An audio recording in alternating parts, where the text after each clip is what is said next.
रात तक हजरत मखदूम सुल्तान सईद अशरफ जहांगीर सिमनानी उसी चौखट पर सर धुनते रहे।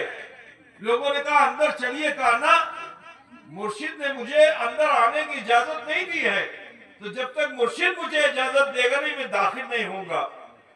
अजीजो, 3 दिन वो इम्तिहान था जिसमें आप कामयाब हुए। 3 दिन के बाद अलाउल हक ने पूछा कि अशरफ कहाँ है? लोगों का हुजूर वो तो दरवाजे पे सर धुन रहे हैं। तो आप तशरीफ लाए और फरमाते हैं कि अशरफ तुमने इतना मुजाहिदे नफ्स कर लिया है।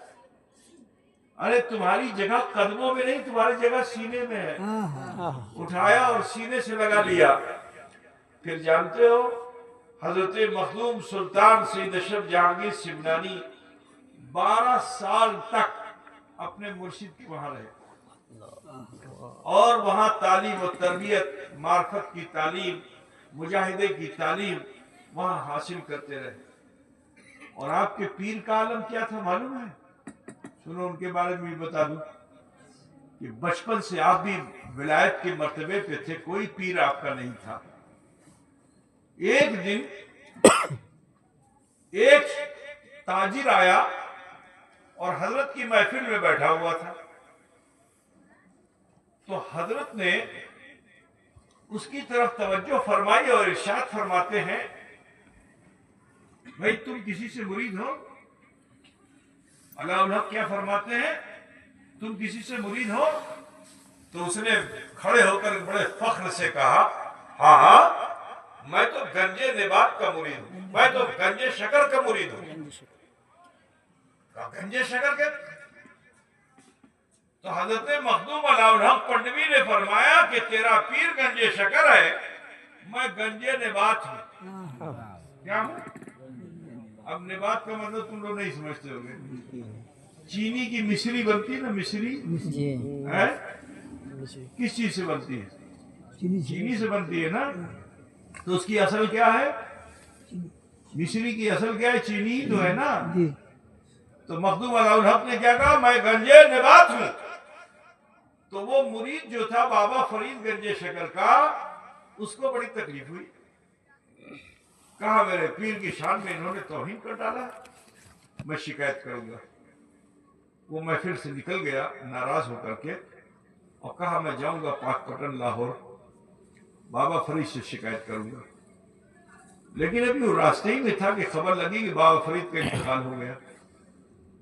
अब वो बड़ा अफसोस करने लगा कि बाबा फरीद का इंतकाल हो गया, अब मैं कैसे शिकायत करूंगा। तो गर्ज के वो दिल्ली जो पहुंचा तो हजरत महबूब इलाही की महफिल में उदास बैठा हुआ था कि हजरत महबूब इलाही ने उससे पूछा, वे इतना उदास क्यों बैठे हो? कहा हुजूर नहीं, कोई ऐसी बात नहीं। कि बताओ ना क्या बात है? कहा हुजूर मैं बंगाल गया था और बंगाल में एक पीर साहब थे जिन्होंने हुजूर बाबा फरीद के लिए ऐसा ऐसा कहा है। क्या कहा है? कि मैंने कहा कि मैं गंजे शकर का मुरीद हूं। कहा मैं गंजे निबात हूं। तो महबूब इलाही भी बाबा फरीद के मुरीद थे। जलाल में आ गए और फरमाते हैं कि जबाने वो गुंग मी शवत, उसने ऐसा कहा उसकी जबान गूंगी हो जाए। और अलाउल हक पन्नवी वो थे कि बड़े फसीहुल लिसान खतीब थे।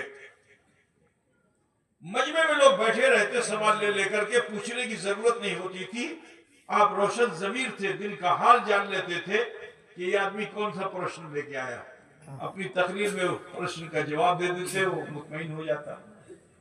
तो महफिल ही में लोग सवालात ले लेके बैठे रहते और मखदूम अलाउल हक पन्नवी शरीयत की दावत पेश करते और उसके मसले का हल बता दिया करते थे। ऐसे वक्ता थे। अब जब आपने फरमाया निजामुद्दीन औलिया ने, तो उसी दिन से आप हकलाने लगे। हकलाना समझते हैं? हकलाना नहीं समझते। जैसे बोला का बोला का थपला क्या बोलता?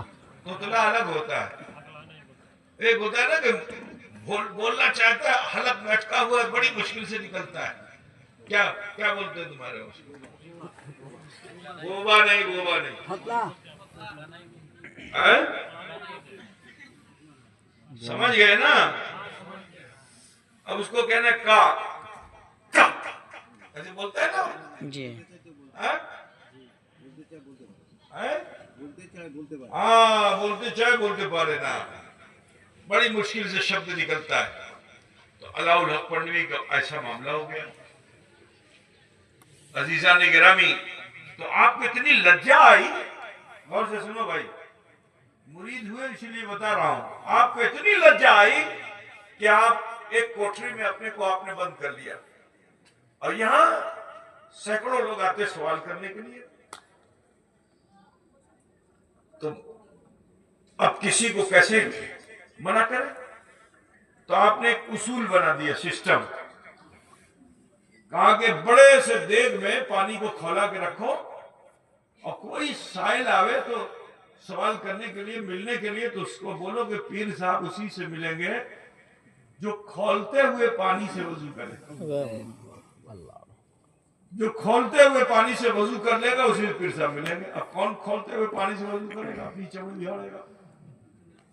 ठीक, तो लोग जाके तालाब में वजू करते, जैसे ही वजू करते अल्लाह का वली होता तो इसकी विलायत सर हो जाती। तो अब ये लोग भी वहां पहुंचने लगे, दिल्ली जाके महबूब इलाही शिकायत करने लगे। हम लोग बंगाल गए, वहां पे एक डाकू था जिसने हमारी विलायत को खा लिया, छीन लिया।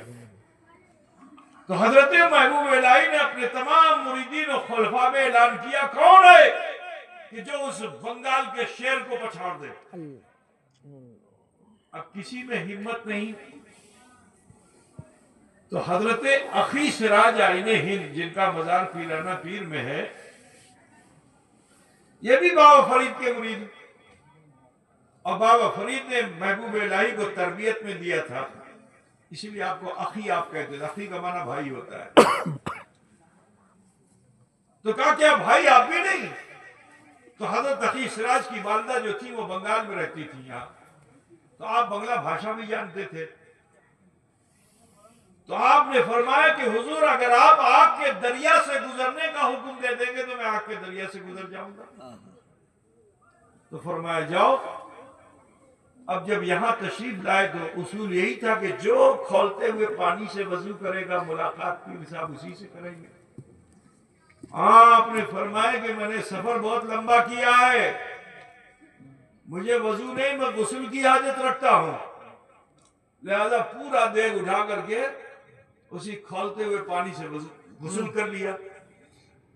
अब ये खबर जो शेख अलाउल हक पंडवी को लगी, और उसके बाद आप रुखसत हो गए, अपने मुकाम पे चले गए। तो जब शेख अलाउल हक पंडवी को खबर लगी कि एक ऐसा इंसान आया कि जो खोलते हुए पानी से उसने गुस्ल कर लिया, तो आपको मिलने की तमन्ना हुई। तो आपका मामला ये था कि आप घोड़ा नहीं इस्तेमाल करते थे सवारी में, शेर इस्तेमाल करते थे। आपकी सवारी किस चीज की होती थी? शेर की। तो शेर की सवारी की आपने, और शेर पे बैठ करके आप पहुंचे जहां अखी सिराज आईने हिंद ठहरे हुए थे। और सुबह सुबह का वक्त था, हजरत अखी सिराज आईने हिंद मिसवाक कर रहे थे। मिसवाक पूछते नहीं जी, दातुन। अब जो आते हुए अलाउल हक पंडवी को देखा तो कूद कर दीवार पे चढ़ गए। लोगों ने समझा कि अखी सिराज जो है भयभीत हो गए, डर गए। लेकिन जैसे ही अलाउल हक करीब आए, आपने दीवार को ठोकर लगाई तो दीवार तेजी से भागने लगी। तो अखी सिराज आईने हिंद के इस करामत को जो देखा हजरत अलाउल हक ने, तो शेर को रोका, उतर करके आए और आगे कदमों को थाम लिया। कहा हुजूर मैं तो उसे चलाता हूं जिसमें चलने की सलाहियत है, लेकिन आप तो वो है कि आप उसे भी चला लेते हैं जिसमें चलने की सलाहियत नहीं है। बिरादरान मिल्लत इस्लामिया गर्द के इस तरह अलाउल हक पंडवी अखी सिराज के मुरीद और खलीफा हुए। उनके खलीफा हजरत अशरफ जहांगीर सिमनानी है। मेरे अजीज, जब 12 साल आपने यहाँ समय व्यतीत कर लिया और मर्तबा पा लिया, तो आपने फरमाया कि अब रुश्द हिदायत के लिए आप उत्तर प्रदेश में खित्ते जौनपुर में जाओ। पीरी मुरीदी का मामला है तो उनकी जिंदगी के कुछ वाकयात यही बता दूं मैं। आप तशरीफ ले गए जब वहां, तो उस इलाके में बड़े उलमा थे, शिक्षित विद्वान आलिम लोग बहुत थे, और उस जमाने में